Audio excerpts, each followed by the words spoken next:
So the now in relationships to me is defined as the spontaneous moment to moment continuity that's happening in everything that's around us. So it's actually the most elevated place we can ever get into a relationship because it's when you know that time does not actually exist, that it's truly arbitrary, that it's just a measure of how many times the earth rotates around the sun. So if that is actually the holy grail and if that's the place we ultimately want to end up, then we have to think about reverse engineering how to get into the now. And that means almost exhausting ourselves in the present moment and getting stuck in all of our ways of traditional bringing thoughts into our minds and overanalyzing and so forth. So what I would suggest is if you're interested in getting into that place where it's like you're dancing and it's not like you're really even paying attention to anything, but you're really just dancing, then try to do the over practice on the other end, which means overanalyze. So a best practice I have to start with is get yourself into a place where you've thought of everything you can think of in relationships. So make a journal, write it all down, and get really clear on what it is you want. Maybe it's like the 25 things that you know that you need, right? Turn that over a few times, then go ahead and write down who the people have been in your past that have missed these things and so forth. Get really clear on that. And then you're just going to start to realize that eventually no one's going to fit everything. Now, that means that you're going to have to think about in those relationships, when were you most comfortable where you actually weren't like uncomfortable about the person's, let's say behavior, and when were you in that state where you were so peaceful, let's say the majority of the time. So the now is going to be something that's very difficult to understand because when you're in it, you're not going to know it. So even in this context right now, I'm not in the now because I just acknowledged the now. So in the now, focus on exhausting yourself of the non-now, and then you can start stepping into it. So another practice, get in touch with your breath. As I breathe deeper, more oxygen goes to my brain. As more oxygen is in my brain, I start to relax more. My heart can actually slow down, and you'll hear it right now in my voice as I draw awareness to it. When I speak slower and I release the breath slower, I actually start to get into potentially a theta wave state where my brain is actually relaxing more and it's actually processing information at a smoother rate.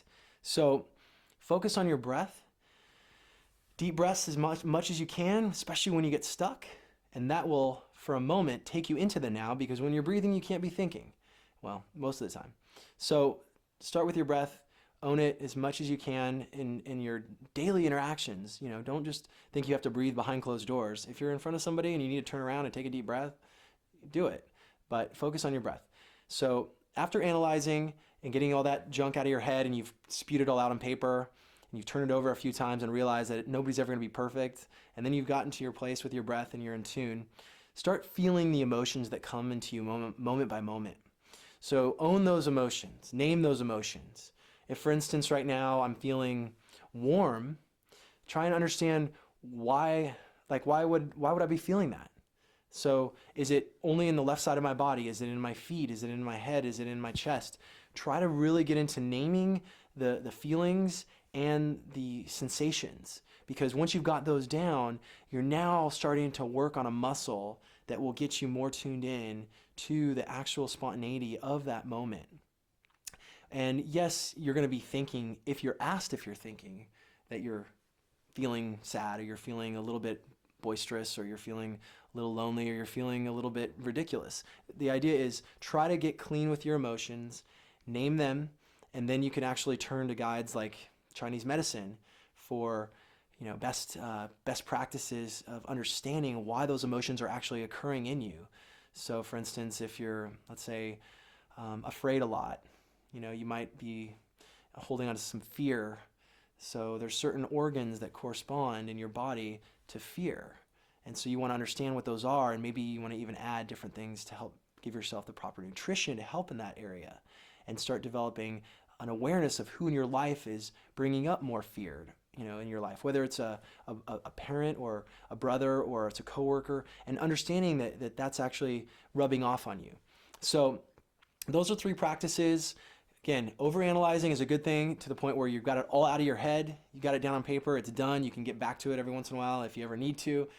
Get into your breath moment by moment. That's ultimately going to be your biggest asset in any situation. That extra oxygen will give you a good kick and it can slow down your heart rate.